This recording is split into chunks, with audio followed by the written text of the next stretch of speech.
¿Qué tal? Buenas noches, bienvenidos. Hoy hablaremos, como lo hicimos la semana pasada, de este fenómeno político que nos atrae, porque de eso, de lo que ocurra ahí, depende mucho de nuestro futuro. Y me refiero, desde luego, a las elecciones del 8 de noviembre en los Estados Unidos. ¿Cuál es el escenario previsible? Si gana uno o si gana el otro candidato presidencial, Hillary Clinton o Donald Trump. ¿Qué está pasando en este periodo electoral con la comunidad mexicoamericana en general, con toda la comunidad latina? ¿Cómo nos estamos relacionando desde México con ese fenómeno y con esa comunidad? ¿Cuánto de oportunismo hay y cuánto de sincera o sincero reencuentro con esa población tenemos? Las preguntas abundan porque el fenómeno nos tomó por sorpresa y nos tomó por sorpresa porque no nos habíamos dado tiempo para pensar en estos dos Méxicos que cohabitan, coexisten de un lado y del otro de la frontera. Lo decíamos la semana pasada, lo vuelvo a decir hoy. ¿Quién nos iba a decir que tendríamos que agradecerle a Donald Trump? Primero, por reunir a la comunidad latina allá en Estados Unidos y segundo, por obligarnos a construir un puente sobre el muro que el mismo Trump planteó. Trump como pretexto para la cohesión entre mexicanos de uno y otro lado de la frontera. Es el tema de esta noche. Comenzamos.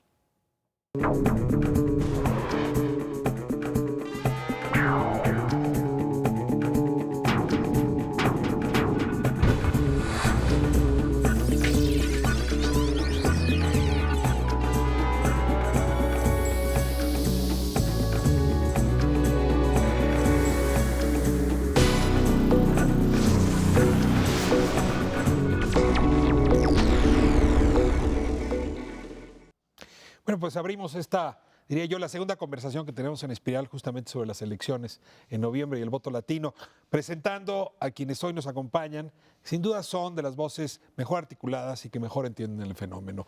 Como es tradición aquí en Espiral, les pido que se presenten. Comenzamos con Leticia Calderón.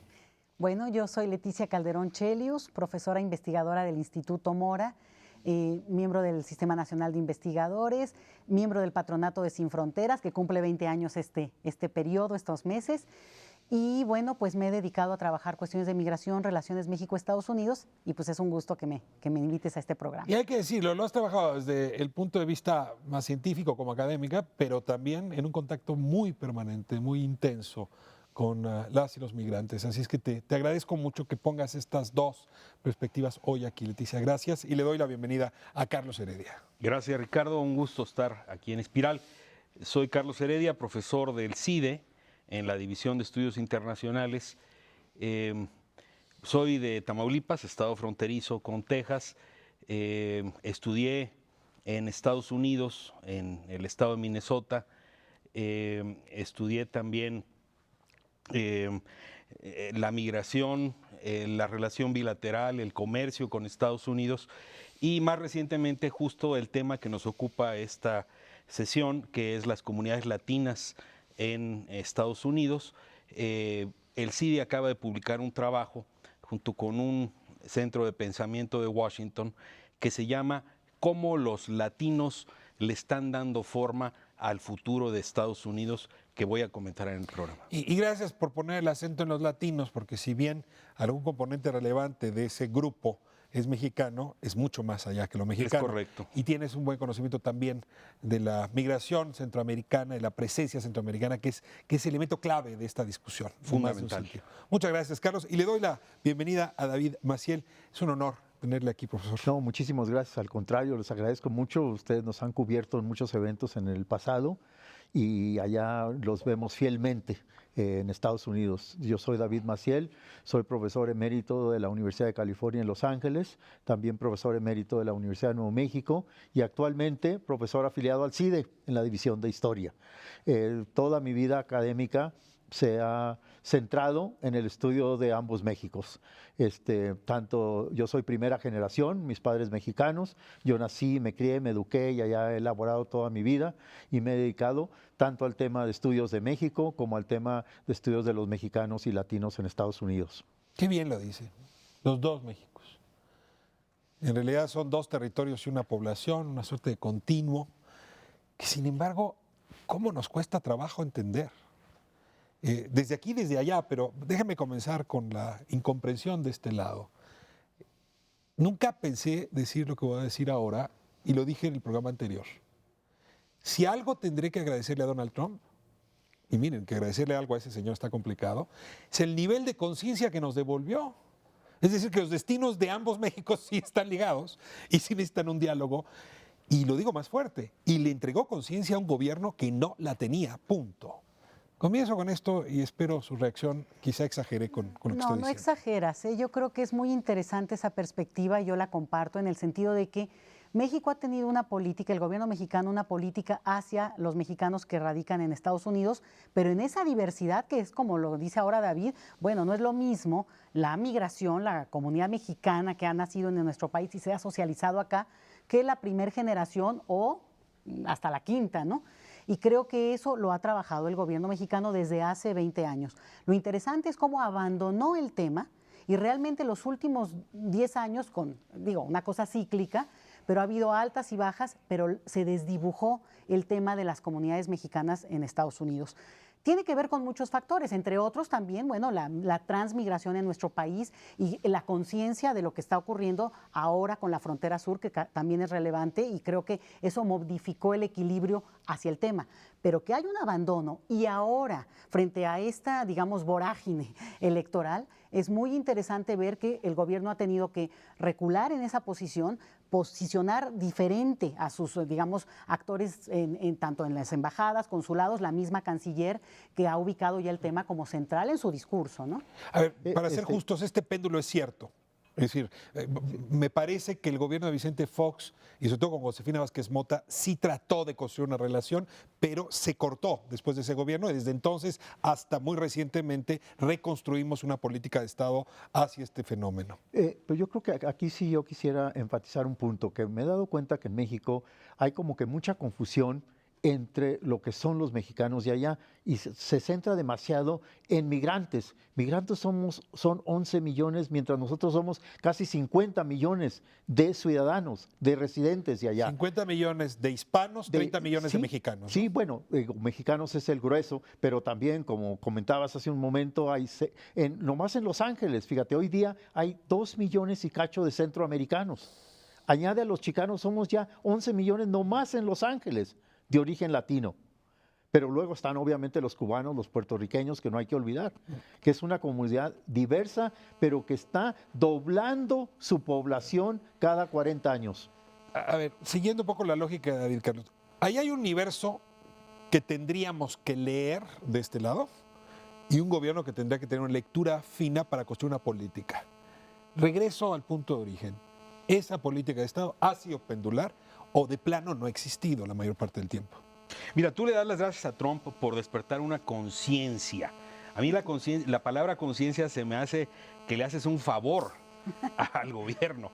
Es decir, hay una reacción, hay una respuesta. Una cosa es el instinto y otra cosa es la razón. Exactamente. Ya. Pero mira, a Trump lo están usando como excusa. ¿Por qué? Porque, bueno, nos insultó a los mexicanos, se ha metido con el Tratado de Libre Comercio, etcétera, pero lo quieren usar como excusa de todos los temas de los que no nos hacemos cargo nosotros. Esa es la verdad. Entonces, es muy fácil decir, el gran riesgo de que llegue Trump. El gran riesgo es que nosotros no nos hagamos cargo de nuestros propios problemas. Entonces, una campaña de imagen, una campaña en publicidad, propaganda, aquí y allá, sin alterar realmente la realidad cotidiana de los mexicanos. Es decir, es muchísimo más importante hacernos cargo del problema de la corrupción en todos los ámbitos de la vida en México, que tratar de invertir sobre las rodillas en decir, no, México es sensacional, vengan a visitarnos, lo cual es cierto, pero la reacción que hay no tiene nada que ver con transformar lo que somos nosotros. Es simplemente tratar de atraer visitantes sobre la base de una imagen idílica y no hacernos cargo de nuestra responsabilidad de los problemas que tenemos como país. Pero yo sí quisiera regresar a tu pregunta, que me parece que es importantísima y fundamental, esta como lejanía entre lo que yo llamo los dos Méxicos, en parte por el Estado, pero en parte por otras organizaciones. Por ejemplo, ¿Qué universidad, incluyendo la que estás, que yo también soy parte del CIDE, da cursos sobre latinos en Estados Unidos? No hay una universidad que yo conozca en México que se ocupe de todo un curso o una disciplina de nuestra realidad. Te lo digo peor, pero eso es dame nomás la una academia. universidad que tenga estudios serios, sistemáticos y consistentes sobre Estados Unidos. Bueno, y te doy, olvídate la porción ese latina, también, sobre Estados esa Unidos. es una laguna que nunca he entendido, que también, tú sabes que en Estados Unidos, mexicanistas podemos tirar para arriba. Allá hay de todas disciplinas académicos estudiando a México. Debería de haber lo mismo en México. Especialistas sobre Estados Unidos. ¿Para qué si allá ya están estudiando el fenómeno? A ver, ayuda con una cosa, porque sí, necesito cuidar la percepción que traigo. Yo pondría el término oportunismo a lo que aquí se está discutiendo. Hay una suerte de oportunismo a la mexicana que necesito como despejar para poder hablar de otros temas en este programa. Estamos siendo oportunistas, ¿no? Es fuerte la palabra y podría tomarla, y creo que es también de sobrevivencia, en el sentido de que de repente te viene una gritería, un griterío desde la elección, a la cual el gobierno pues tiene que responder de múltiples formas. Lo que me parece que es interesante es que justamente por esta falta de estudios, de esta consistencia en tiempo, es decir, no puedes resolver algo que no has resuelto en ese momento, y ahí es donde se vuelve oportunista. Cuando no has hecho tu tarea los últimos años, y retomo también lo que dice Carlos, cuando tú lo que quieres es manejar la imagen de un país maravilloso, que lo somos en muchos sentidos, por favor, no se trata de decir que no, pero el problema es que el prestigio y la reputación de un país se construyen desde adentro, y esa es la imagen que tendríamos que estarle enviando, digamos, al mundo entero, pero también para dignificar a la población mexicana que radica en el extranjero de primera o quinta generación. ¿En qué sentido? En que cuando alguien los ataca, verbalmente en el sentido electoral, con una serie de descripciones que nos incluyen a todos, incluyen donde mexicano tiene mala connotación. ¿no?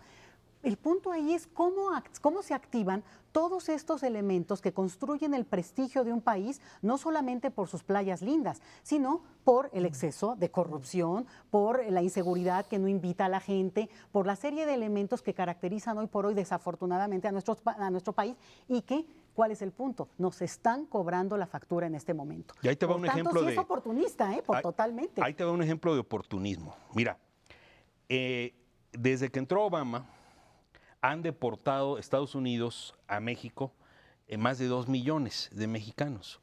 Entre ellos hay entre 500,700,000 estudiantes que nacieron en México, se los llevaron de bebés, crecieron en inglés, piensan en inglés, suman en inglés, sueñan en inglés, y los están deportando a México, a un país que dice que necesita más personas que hablen inglés bien para hacer negocios con Estados Unidos. ¿Quién recibe a esos muchachos? Nadie. Bueno, yo he visto una foto reciente del presidente y la canciller con algunos de ellos. No, esos fueron Vacaciones. los que están que tienen un permiso especial para venir de Estados Unidos, visitar México por una sola vez y regresar a Estados Unidos para continuar su espera en el periodo de regularización. Yo te estoy hablando de los que a la medianoche en Phoenix, Arizona, los arrancan de la casa de su mamá y los van a botar del otro lado de la frontera. ¿Qué cosa puede ser más oportunista que decir, y si regresas, Trump es una gran amenaza y nosotros tenemos encima ya? No cambiamos el chip. Es decir... Y si regresan son delincuentes. A ver, entramos ahora sí a saco con el tema a partir de lo que decía David hace un momento. Y lo redondeabas muy bien. Si no tenemos una comprensión de los Estados Unidos, de la comunidad latina ya, de los mexicanos dentro de esa comunidad y de las muchas capas, porque no es lo mismo Michoacán en Dallas que Oaxaca en Los Ángeles, no es lo mismo primera, segunda y tercera generación. Es decir, son capas muy complicadas. Si en no Dallas son guanajuatenses, por cierto. ¿Hay qué? Son guanajuatenses en Dallas. Pero también hay michoacanos. También, pero la mayoría michoacanos son... Mira, tamaulipecos en Texas. Pero a ver, si no hay esa comprensión, cuando nos toca la coyuntura, como nos está tocando, nuestra reacción es instintiva y no tiene una visión racional. A ver, si te obligara a poner en una nuez, ¿qué es lo que tendríamos que entender los mexicanos como desafío a partir de la elección de noviembre? te rogaría que nos lo pusieras de la manera más sencilla. Voy a corte y de vuelta comenzamos contigo. Okay. Yo soy Elaine Levine, yo trabajo en el Centro de Investigaciones sobre América del Norte, el CISAN de la UNAM. 55 millones de personas, aproximadamente el 17% de la población estadounidense actualmente. Son primera generación, que son los que emigraron a Estados Unidos, o lo que llaman la generación 1.5, los que fueron llevados siendo niños, o segunda, tercera, cuarta, quinta, etcétera, que son los que nacieron en Estados Unidos, quien ahora es quien se autoidentifica. En cuanto a derecho a votar, en total se calcula que en las próximas elecciones 23.7 millones de los latinos tendrán derecho a votar. En esta elección parece que se está despertando un gran interés, sobre todo por los pronunciamientos de Donald Trump, un interés en registrarse a votar los que puedan, y inclusive para que se naturalicen, se hagan ciudadanos los que tengan derecho a hacerlo, y posteriormente que se registren a votar.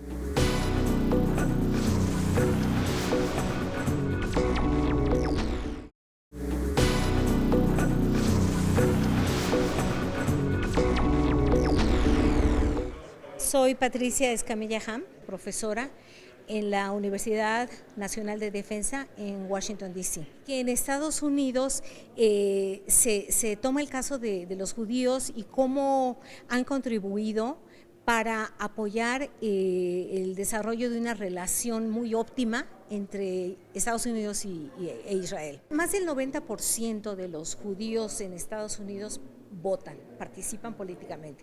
Aparte dan donativos a campañas, donativos muy fuertes.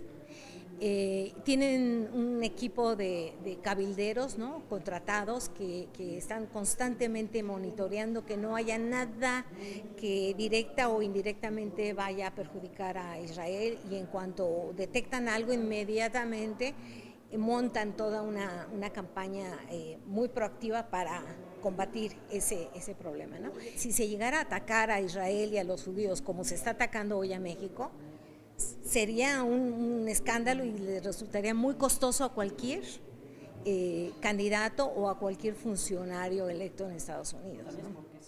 Bueno, regresamos a esta conversación, siempre es apasionante, y le pedí a David que en una nuez nos dijera qué es lo que no estamos entendiendo desde México con respecto a lo que está ocurriendo en la elección de Estados Unidos. Sí, pues mira, yo diría que primero tenemos que partir que somos una comunidad, hablando de los latinos allá, ya totalmente otra cosa, de hace 30, 20 años.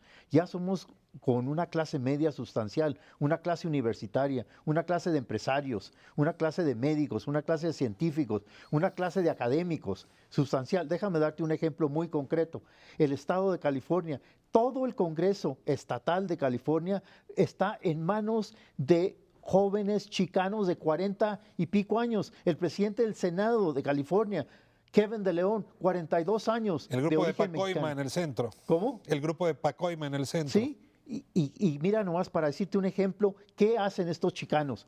Han pasado leyes, han legislado leyes insólitas en la historia legal de Estados Unidos sobre los emigrantes Dreamers que tú estabas mencionando. Una ley que les da permisos de ejercer su profesión, certificados, si son médicos, pueden, aún ser indocumentados, ejercer su profesión. Eso lo hizo la legislación en manos de chicanos con el apoyo, obviamente, del gobernador Jerry Brown. Este es el poderío chicano y latino que estamos viendo hoy día, que es influyente, que es significativo y que está cambiando el perfil de Estados Unidos. Perdón, pero esto quiere decir que ahora que sí son relevantes socialmente en Estados Unidos, ahora sí los deberíamos ver desde aquí. Pero claro, y no los vemos. ¿Dónde hay esas noticias, fíjate? ¿Dónde se ven en México? A ver, mira, durante décadas la posición del gobierno mexicano fue: nosotros en un escritorio de la Ciudad de México vamos a decidir qué es lo que deben hacer los mexicanos en Estados Unidos. Tanto la diáspora de cuarta, quinta generación, como los recién llegados, todos. Tiene razón David de que no se distingue muy bien entre los grupos. Pero en todo caso, solo de manera muy reciente se empezó a entender en la Cancillería que la apuesta que tiene más futuro es la de fortalecer a nuestras comunidades allá. El tema es fundamentalmente estadounidense. Los mexicanos que tienen ya años de vivir en Estados Unidos, sus hijos van a vivir en Estados Unidos. Su agenda es la agenda estadounidense. Ahora, que esa agenda puede incorporar temas mexicanos, por supuesto, pero siempre la prioridad va a ser que nuestras comunidades sean fuertes para tener capacidad de influir allá. Ahora, prioridades y presupuestos van de la mano. Es cierto que en el mandato, decía hace un momento Vicente Fox, con Jorge Castañeda entonces como canciller, se creció la red consular. 52 tenemos consulados hoy. Pero también es cierto que si los visitas, apenas llegas una cuadra antes del consulado y ya te das cuenta la falta de presupuesto. Las colas que se tienen que hacer para sacar la matrícula consular. La oficina del abogado que protege mexicanos que están en la cárcel, que normalmente es la más chiquita, parece la del defensor de oficio aquí en las procuradurías, en los juzgados, ¿no? Llenas de expedientes. Es decir, hablas con los cónsules y bueno, es una queja de si en serio quisiéramos apoyar a las comunidades mexicanas allá, esto no se está haciendo en la realidad.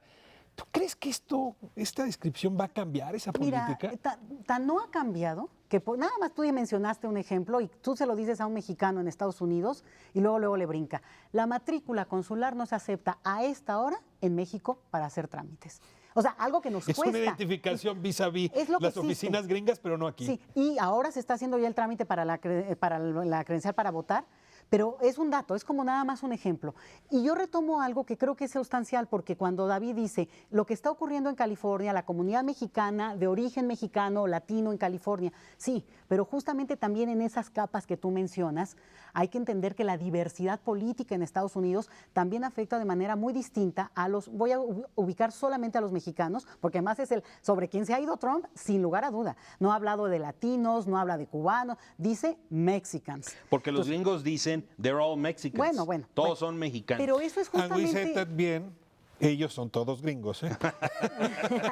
Pero ese es un dato importante que también nosotros, lo que sabemos de Estados Unidos y es parte de lo que tiene que ser la estrategia, es muy distinto lo que implica estar en California que estar en Arizona, estar en Texas, estar en Nueva York, porque también los gobiernos locales han desarrollado políticas, algunas veces muy liberales, mucho más liberales que la manera como nosotros estamos reaccionando frente al tema migratorio, digamos, de retorno o migratorio en nuestro país. Entonces, creo que ese es un punto. Y el otro que yo sí quiero retomar, porque creo que aquí está la confusión, que tiene razón el doctor Maciel que lo enfatiza, y es que cuando hablamos de los latinos y todas las distintas capas, para el gobierno mexicano y en general los que estudiamos el tema, nos enfocamos a una parte que tiene que ver con esos 12 millones de mexicanos, ciudadanos de nuestro país, y entonces que están atorados entre dos mundos, de los cuales aproximadamente 6 millones serían potenciales votantes en Estados Unidos.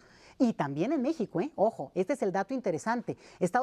México ahora está promoviendo que voten en Estados Unidos, pero ojo, tienes que dignificar el voto y promover en ese sentido que también voten en tu país. Entonces, cierro con esta idea. Lo interesante es también ubicar que en esas distintas capas la estrategia no es la misma, porque los mexicanos de quinta generación no van a un consulado.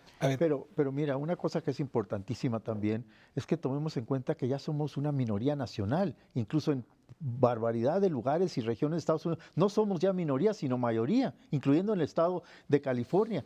Somos el 52%, mientras los anglosajones somos el 46%. A ver, déjame, te detengo aquí porque cuando los cubanos en Miami se reconocen como minoría, sí, muy rápido podemos aceptar que son un grupo cohesionado, con capacidad de acción política y muy influyentes. Sí. Si hablamos de los judíos en Estados Unidos, tienen vas comunicantes, diálogo conjunto, estrategias comunes. La primera cosa que supongo tendríamos que aceptar y entender bien es que la comunidad latina y en particular la mexicana no está cohesionada. Que no es lo mismo actuar en Los Ángeles o en Sacramento que hacerlo en Texas, que hacerlo en Arizona. No, pero preguntarte, mira, difiero en una cosa. Déjame ponerte la pregunta. Sí. Es decir, a lo mejor esto que está ocurriendo, junto con el episodio de los Dreamers, también está provocando una cohesión que no había antes en esa comunidad. Ah, no, mira, es obvio que se tiene que poner todo en este contexto, que hay una reacción bárbara hacia precisamente la latinoamericanización de Estados Unidos. Están temerosos a más no poder. ¿Qué vamos a hacer en 2050 cuando 1 de cada 4 personas sean latinas? Ya tuvimos un presidente negro, a lo mejor luego sigue una mujer y luego un latino. Los racistas, los white supremacists, como les dicen, están desquiciados y están tratando de frenar este proceso de toda forma que puedan, aunque es inevitable y lo saben, pero mientras tanto nos están poniendo traba y media desde derecho al voto hasta violencia, como sabemos. Y de ahí viene el temor, de ahí viene el miedo que instiga a Trump, que le siembra en sus seguidores, en sus discursos, porque él lo que está pensando es, oye, de repente este país, que eran 80 y tantos % de blancos, resulta que ya hay morenos, hay asiáticos, y yo no me siento cómodo porque ya no es el país en el que yo crecí. Es un país que se transformó profundamente. Pero déjame ponerlo así como dices tú en una nuez. ¿Cuál es el principal desafío de las comunidades latinas en Estados Unidos? Estoy hablando de 57 millones de personas, de las cuales alrededor de 24 millones son elegibles para votar. 27 millones, sí. Tienes razón, un poquito cerca de la mitad. El principal desafío es transformar su peso, el tamaño de su población, en peso electoral, en impacto político electoral. Y hoy todavía tenemos en Estados Unidos, la balanza está muy desequilibrada. Es decir, la población blanca, por supuesto, sigue siendo mayoritaria, ya no en California, ni en Texas, ni en Nuevo México, son 3 estados, pero serán muchos más. Pero el grueso de las decisiones, digamos, la definición de identidad de Estados Unidos ya la hizo la población blanca anglosajona protestante. Entonces el mexicano, aún aquel mexicano de origen mexicano que nació en Estados Unidos, lo ven como extranjero en su propia tierra. Lo ven como a alguien que dice, este no es el americano definido por los demás como el típico estadounidense. Incluso nuestra clase política incurre en eso, cae en eso, porque dicen, pues no nos manden embajadores con nombre mexicano, mándenos unos güeros, a los güeros, porque esos son los que mandan. Pero mira, aquí déjame diferir un poco con Carlos. Órale. Cuando dice él que no somos el peso político que deberíamos ser, indudablemente, pero mira, en las elecciones de Obama, 4 estados estaban en juego, Nevada, Colorado, Nuevo México y Florida. Las ganó todos Obama por el voto latino. Sí, entonces, no cabe duda. No podemos olvidar esto. Después de la última elección presidencial. Sí, ahora va a ser lo mismo y más. A ver, el peso en número poblacional hoy de la comunidad hispana o de la comunidad latina es superior a su peso político. Totalmente. Sí, si uno va a la Casa de Representantes, uno va a los congresos, Quito, quizá California, los locales, el peso es distinto. Y necesito meter un argumento que me gustaría que a partir de eso pudiéramos desarrollar el siguiente bloque. Los que estudian grupos nacionalistas, étnicos, raciales, dicen que la diferencia entre los 3 tipos de animal es la politización. Es decir, una cosa es un grupo racial, gente que por azar de la cigüeña comparten misma genética. Luego son elementos raciales, lingüísticos, religiosos que se politizan, es decir, que construyen identidad política, y entonces tenemos un grupo étnico. Y luego, pues, los grupos étnicos que dicen no quepo, y entonces construyen una identidad nacional, ¿no? Y entonces tenemos ahí nacionalismos. No voy hasta lo último, que es el espantapájaros que utiliza Trump. Esta va a ser una nación que dejará de ser blanca, en fin. Pero me quedo con lo de en medio. Hoy estamos viendo una construcción de identidad étnica latina que se politiza y puede actuar en los espacios de toma de decisión, o todavía estamos lejos de ver ese fenómeno. Me voy a corte y regresamos con ese tema. Bueno. Iracema Coronado, soy profesora de Ciencias Políticas en la Universidad de Texas en El Paso. Hay muchos obstáculos a la participación política. Por ejemplo, uno es la ciudadanía estadounidense. Eso cuesta dinero, hay preguntas que intimidan a la gente. Otros han tenido sus roces con la ley, los reportan y luego, pudieran ser declarados deportables y pierden todo. Por eso mucha gente tiene miedo y luego cuesta dinero. Y luego, ya que tienes la ciudadanía, tienes que registrarte a votar. Hay leyes diferentes, hay maneras de registrarse diferentes, muy anticuado, todavía es por papel y con lápiz y pluma. También la gente, si no sabe que se tienen que registrar con la fecha límite, no pueden votar. Ya llegando a la casilla, hay otras barreras. Traes la identificación, traes la tarjeta de registrarte. Entonces, a veces no encuentras la casilla porque las cambian, ¿no? Entonces, hay muchos obstáculos que la gente tiene que ser de veras contundente y decir, yo voy a votar, ¿no?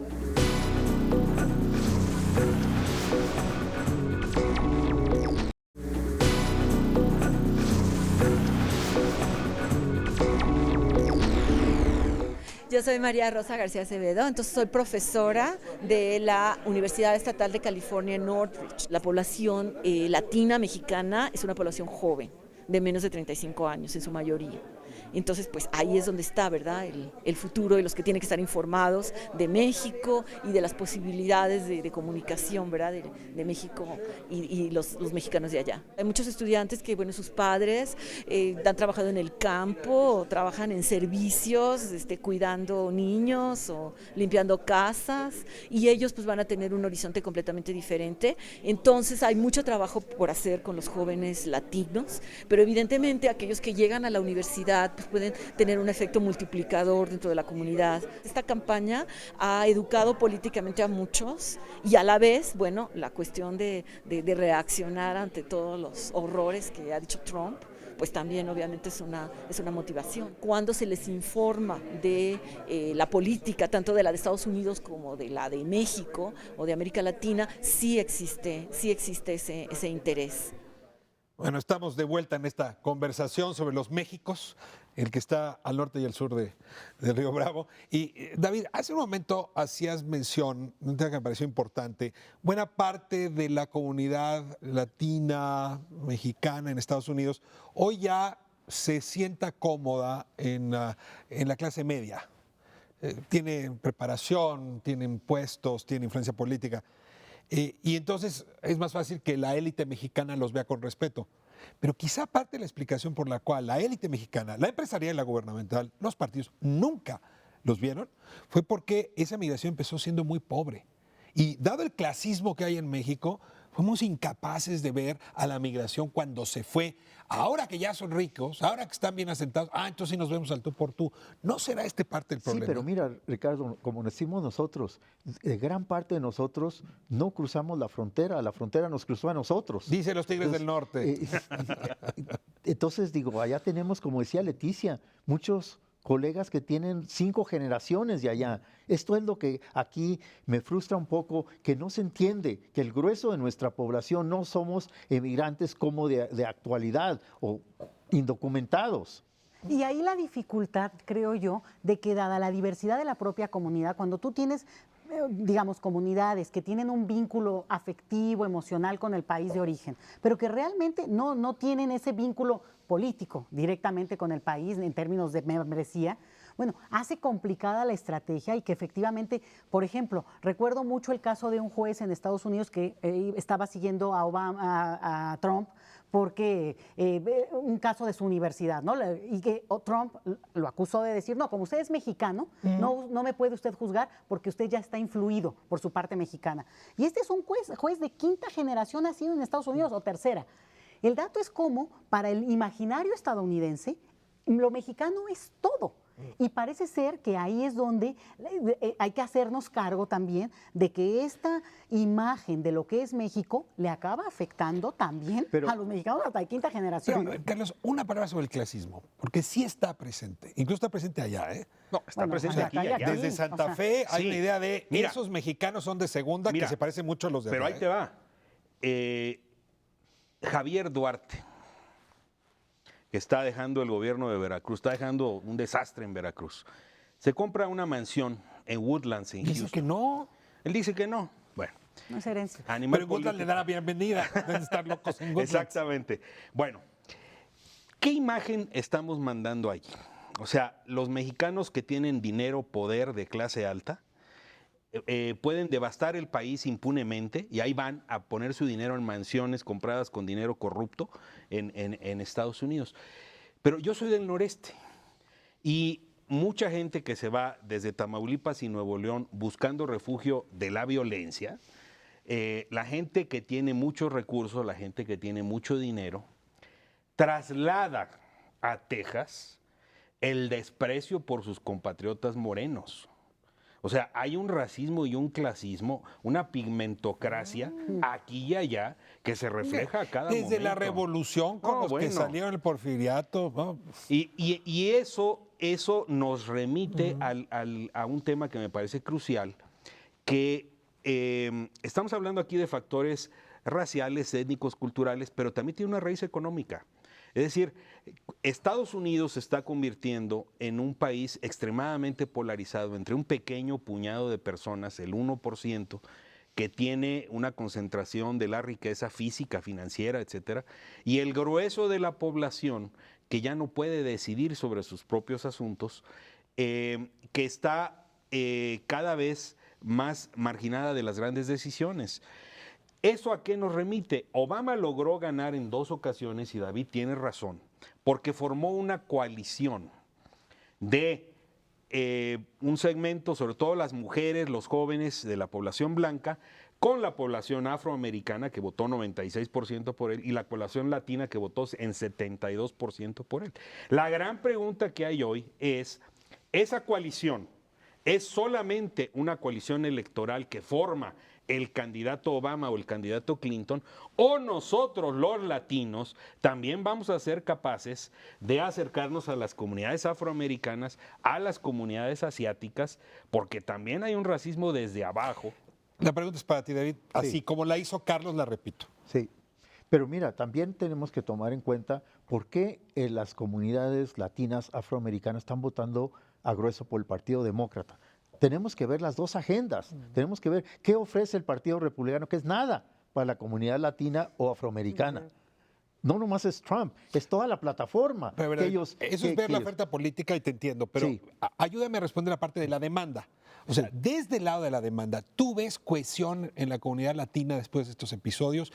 ¿Ves vasos comunicantes con las otras comunidades minoritarias? Sí está surgiendo una suerte de solidaridad interclase, sin importar la región, la geografía. Pues es que, como bien decía Carlos, en lo económico, nos une mucho esta opresión, esta discriminación, esta clase obrera que hemos sido, pero ya no lo somos. Es lo que estoy tratando de mencionar, que ya somos, que hemos hecho grandes avances del movimiento chicano, que yo creo que se debería de mencionar aquí. Tú mencionabas orgullo étnico, mencionabas identidad y todo esto. El movimiento chicano de los 60 y 70 cambió todo. César Chávez en medio. César Chávez, Reyes López Tijerina, Corky González y muchos otros, movimiento estudiantil, todo esto cambió ante todo, dándoles un orgullo de ser mexicanos por toda esta discriminación que hablaban, por toda esta opresión a través de los siglos, que gente no nomás se avergonzaba de ser mexicano, sino los padres querían asimilar a los hijos para librarlos un poco del racismo. El movimiento chicano rompe con todo esto y encalca el valor de la mexicanidad y el orgullo de ser mexicano. Dame tantito porque yo quiero tomar esto a propósito del inicio del programa. Y era donde dices, bueno, al final Trump, en un sentido metafórico, obviamente, está haciendo un favor. Porque parte de esto, que es probable que se estaba, digamos, diluyendo en un sentido, vuelve a tomar fuerza, porque claramente ahora en esta descripción de lo mexicano como algo no aceptable para un perfil, ahí va a ser muy interesante ver cómo eso también se va decantando, pero cómo esto empieza a tomar una nueva, digamos, un nuevo orgullo, una nueva fuerza y también parte de la retórica de recuperar, digamos, el orgullo de la herencia y lo que sea. Los detengo aquí porque tengo la impresión, me corrigen si estoy equivocado, que aquí está una de las principales fisuras entre los dos Méxicos. Las razones por las que la comunidad mexicoamericana se puede sentir orgullosa allá son distintas a las razones por las que nos podemos sentir orgullosos aquí. Claro. Sí, el esfuerzo de emigrar, el esfuerzo de levantarse sobre sus propios hombros, de hacerse fama de trabajadores, de progresar, dejando un pasado que no era lustroso, no es el mismo orgullo, a veces yo diría sobradito y propagandístico, que tenemos de este lado. Y al mismo tiempo, una época donde no estamos particularmente orgullosos de nosotros, a lo mejor por eso tanta propaganda. Sí, si hay un problema con esto del orgullo mexicano, allá y aquí, se entiende de manera muy distinta. De hecho, semióticamente no tiene el mismo contenido. No, se entiende de manera muy distinta, pero mira, volviendo a los ejemplos, el ejemplo de José Hernández, de nuevo, astronauta californiano, de origen michoacano, de La Piedad, que, bueno, fue expulsado con sus padres, trabajó en el surco, fue expulsado por la difícil situación económica aquí en México. Después él, por su esfuerzo personal, asciende, llega a la NASA, se vuelve célebre porque tuitea desde el espacio y entonces sí lo reconocemos. Una vez que él se labró una vida de esfuerzo. Solo si te vas a la luna, te reconozco. Sí, solo si te vas a la luna. Y porque en Estados Unidos, a lo largo de las 4 décadas de la posguerra, hubo mayores oportunidades de movilidad social. El problema es que eso también se está perdiendo dentro de Estados Unidos. Y déjame añadir, para cerrar con el tema de Nuevo México, ¿qué tiene que ver con todo esto? Mira, yo creo que le tenemos que apostar a los jóvenes. Tenemos que tener muchísimos más estudiantes estadounidenses de origen mexicano para rescatar lo que dice David. Tenemos que traer gringos de origen mexicano a que conozcan México directamente, no con campañas propagandísticas, sino que vengan. Que viva Oaxaca, que esté en la Ciudad de México, que conozcan Pátzcuaro. Una inmersión aquí con familias mexicanas, que vean la realidad del México de 2016, para que no se queden solo con la nostalgia del abuelo.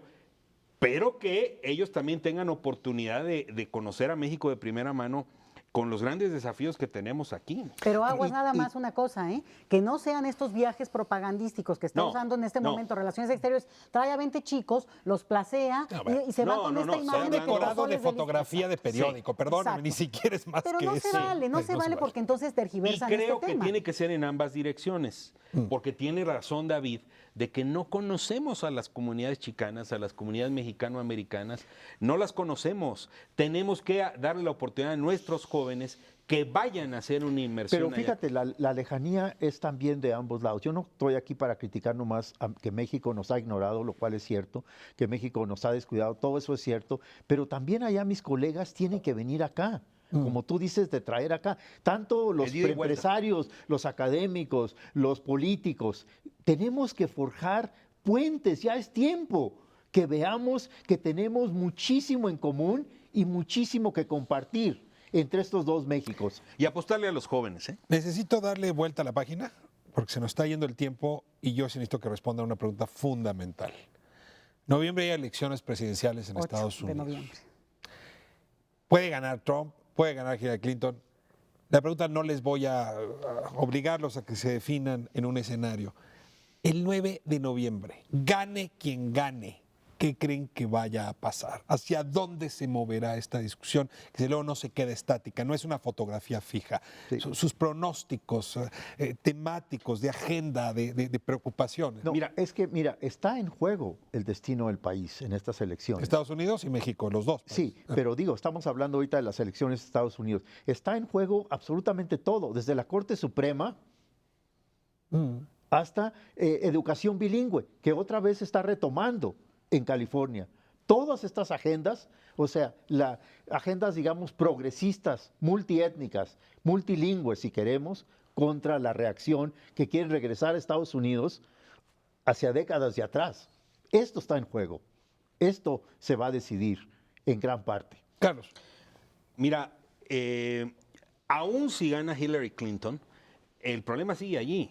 Hay un clima muy crispado en Estados Unidos, hay un conflicto racial brutal en Estados Unidos, que el primero se expresó entre blancos contra negros, pero hoy se expresa y no necesariamente porque así lo plantee uno u otro grupo, sino que en los hechos se expresa como aquellos grupos que no responden a la definición original de qué es ser estadounidense, como estadounidense blanco anglosajón protestante. Está en crisis esa identidad. Está en crisis esa identidad. Y entonces ese clima va a seguir. Y una cosa es California, pero otra cosa es si vas a los estados de las montañas rocallosas y vas al sur profundo, a las Carolinas. Bueno, ahí la gente no puede aceptar. Bueno, pero mira, no, déjenme poner un ejemplo, porque justamente alrededor de esta pregunta. A mí me tocó vivir casi 3 años en California, finales de la década de los 90, 95, 97, 98. En esos años, el encono contra lo latino era muy fuerte. O sea, se parecía mucho a Arizona hace un par de años, ¿no? El juez Arpaio tenía otro nombre, pero así estaba en Los Ángeles. Hoy, Los Ángeles y en general California presume su diversidad, apuesta por lo latino, claro, reconoce, pero eso decía California. Yo tengo una pregunta muy puntual. ¿Estados Unidos en el 2030 será como California? Es decir, ¿todo Estados Unidos está moviéndose a California o California habrá sido una excepción? Pero mira Ricardo. Déjame darle la voz a Leticia. Bueno, que no yo nada más quiero decir que yo creo que sí estamos frente a una elección que define, digo, no ni siquiera solo Estados Unidos, sino gran parte de la realidad internacional, porque en el discurso tan fuerte donde claramente se ven como los defensores del planeta y los que tienen que intervenir en todo, ese es un punto que se ha enfatizado. Por tanto, si sigue avanzando, en este momento que estamos a varios meses de la elección, digamos, la opción con Trump, que se empieza a desdibujar, creo que sí deja un escenario de mucho conservadurismo que hay que tener en la mira, que no lo tuvo el gobierno mexicano en la mira, pero también una visión muy progresista, muy abierta que dejó la izquierda, ahora sí con Bernie Sanders, en, digamos, opciones interesantes que se fueron colando ahora al discurso de Hillary Clinton, que tienen ya lugar en su agenda de campaña, por lo menos en el discurso. Entonces, esta disputa ideológica, ya no solo política, creo que va a ser fundamental en este sentido. Déjame darte solo un ejemplo. Las ciudades más importantes de Estados Unidos tienen de las leyes más progresistas que hay a nivel mundial, ¿eh? Te diría, vamos nada más, California, Nueva York, Chicago, incluso en algunas cosas. Entonces, puede ser que si el propio Trump se desinfla, lo que vamos a ver es que avance una opción liberal, que sería mi apuesta, por supuesto, y lo interesante sería que incluso pierdan cámaras y la Suprema Corte. Eso sería el sueño dorado para una persona progresista y liberal, que no necesariamente es lo que ocurra, pero hay posibilidades de que por primera vez vuelva a tomar el poder un grupo, digamos, que hace muchos años no ocurre y no quede dividido el poder. Y puede haber sorpresas. Te interrumpí. ¿El futuro es California o no? Bueno, es que no nomás es California. También hay que hablar de Chicago. En Chicago hay más de 1,5 millones de descendientes latinos. O sea, es que ya, como decía hace rato, somos una minoría nacional. Estamos desde Nueva York hasta Alaska. Claro, California es el estado más numeroso. Pero resuelve mejor su diversidad y su inclusión que otras entidades. Bueno, porque vemos estos polos, estos gigantescos polos que tienen que ver desde lo económico hasta lo social. Entonces, todo esto está en juego. Pero y mira, como dice Leticia, estamos ganando esta batalla. Esperemos. Carlos. 2 anotaciones muy cortitas. La primera, Trump se está dirigiendo a la clase trabajadora, sobre todo a la clase trabajadora blanca que tiene nostalgia de que ya no está garantizado su futuro económico. El Partido Republicano ha sido tomado por Trump, pero vamos a ver qué efectos tiene esta apuesta. Esa es una apuesta de alto riesgo que le puede redituar, vamos a ver. Los demócratas dieron por sentado que los sindicatos y que los latinos y que los afroamericanos siempre van a votar demócrata sin necesariamente incorporar a su agenda las reivindicaciones de todos estos grupos. Entonces eso está por verse, ¿eh?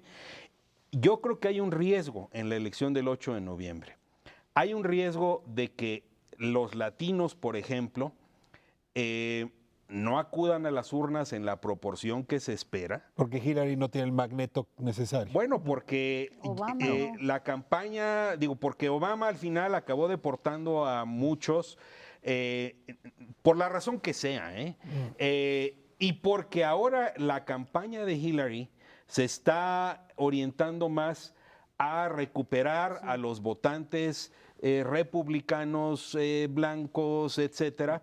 Y de nuevo dando por sentado que el apoyo latino es eterno y no es así. Se me fue el tiempo, tienen 20 segundos cada quien. Bueno, No, pero Trump sí asusta suficiente como para que yo creo que aún con que pueda haber márgenes de abstencionismo, sí altere la elección. yo difiero 100% con Carlos aquí. No hay ningún tema que movilice más a la comunidad latina que migración. Cada día ha enajenado más el voto Trump y cada día hay más empadronamientos, hay más gente que se hace ciudadana, hay más gente que está tocando en puertas. No saben cómo les agradezco. Creo que me voy con una ilustración, una caracterización mucho más precisa de la que tenía. Su inteligencia aquí creo que merece agradecimiento. Se los doy a nombre de la audiencia. A usted también le doy las gracias por habernos permitido entrar a su hogar esta noche. Nos vemos próxima semana aquí en Espiral, Canal 11.